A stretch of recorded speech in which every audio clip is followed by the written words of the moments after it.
Let's get right to our top story this morning. Some big developments overnight. The longest government shutdown in American history has now come to an end. After 43 days, President Trump signed legislation last night to officially open the federal government. Fox 5's Melanie Almec is live on a Hill this morning with the latest. It is finally over, Mel. Lots of relief this morning.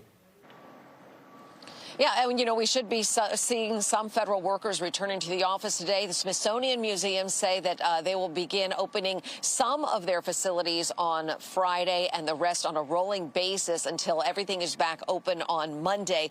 The vote required some Democrats to cross party lines. I know 6 of them last night did. And so, as we mentioned, it funds the government through January, but it does not include any relief for those shocking health care premium spikes that are coming for folks who have plans they purchased under the Affordable Care Act. President Trump signed the bill into law late last night to reopen the federal government. It does include full-year funding for the Agriculture Department, Veterans Affairs, Military Construction, and the legislative branch. The last 43 days have been difficult for federal workers and people who depend on government services that were cut off. Despite the agreement, Republicans and Democrats continue to point fingers and blame each other, which doesn't bode well for future negotiations. I think so. I hate to say the greater good, but people really are suffering. This cold snap hit. I got poor people in my district. They could lose their electricity. And for what in the end? What were Republicans willing to give in the end? Nothing more than a handshake deal to take a future vote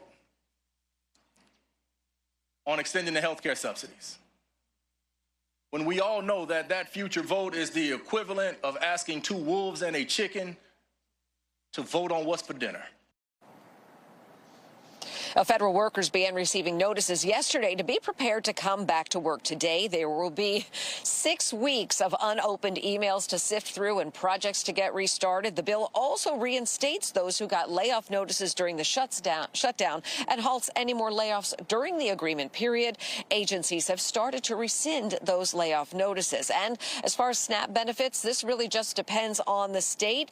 It could take a few days to a week to get those benefits loaded back onto recipients' debit cards. States that paid partial benefits might be slower as they have to work out the new formulas. Democrats are now working, they say, to hold Republicans to their promise to take a vote, to take some sort of negotiation on taking care of those health care premium increases. And it's really just going to come down to the wire that it needs to be done before the end of the year.